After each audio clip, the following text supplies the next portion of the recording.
सबसे पहले तो मैं भारतीय जनता पार्टी को चैलेंज करना चाहूंगी कि वो पूरी दिल्ली में एक भी स्कूल ऐसा दिखा दे जहां पर 90% से ज़्यादा बच्चे फेल हो गए हों किसी भी क्लास में, पहली, दूसरी, तीसरी, चौथी, पाँचवीं, छठी, सातवीं, आठवीं, नौवीं, 10वीं, 11वीं, 12वीं, किसी भी क्लास में वो दिखा दे।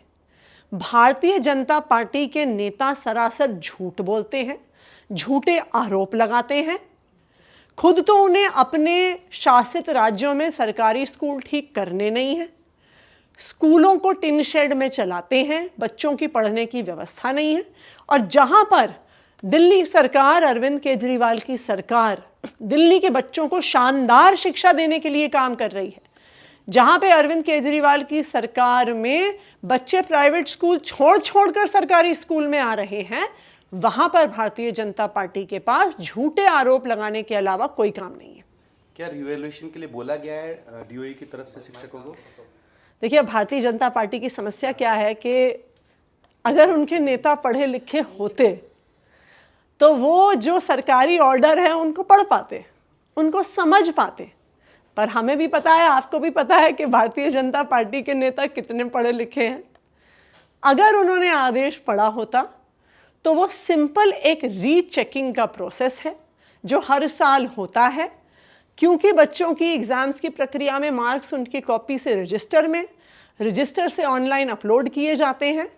तो ये हर स्कूलिंग सिस्टम, हर यूनिवर्सिटी सिस्टम में एक प्रक्रिया होती है कि री एग्ज़ाम या कंपार्टमेंट के एग्ज़ाम से पहले एक बार एक प्रोसेस ऑफ रीचेकिंग किया जाता है कि कहीं गलत मार्क्स तो अपलोड नहीं हो गए, कहीं प्रैक्टिकल के मार्क्स छूट तो नहीं गए, कहीं इंटरनल असेसमेंट के मार्क्स छूट तो नहीं गए।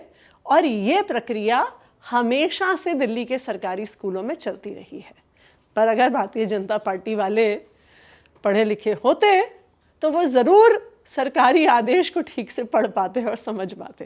ये आदर्शी, क्योंकि ये मामला बहुत गंभीर है और जिस तरीके से आरोप लगाए गए हैं और कई मीडिया संस्थानों ने इसमें ये भी कहा है कि जो प्रिंसिपल हैं या बच्चे हैं या पेरेंट हैं, उन्होंने कहा कि उन्हें ज़बरदस्ती पास कराया जा रहा है। तो इसको क्या आप डिनाई करना चाहेंगे और आगे इस पर क्या कोई एक्शन आप लेंगे, क्योंकि अगर ये मामला सरकार से जुड़ा हुआ है तो गंभीर है।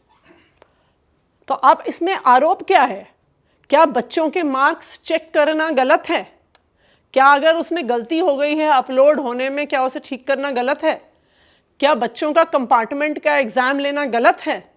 अगर ये सब चीज़ें गलत हैं जी, तो फिर हम दोषी हैं। इस देश का हर स्कूल और स्कूलिंग सिस्टम दोषी है, सीबीएसई दोषी है, इस देश की हर यूनिवर्सिटी दोषी है, क्योंकि ये प्रक्रिया के मार्क्स की रीचेकिंग और उसके बाद कंपार्टमेंट एग्ज़ाम करना, ये एक टेक्निकल प्रोसीजर है जो हर स्कूलिंग सिस्टम और हर यूनिवर्सिटी सिस्टम में हमेशा से होता आया है।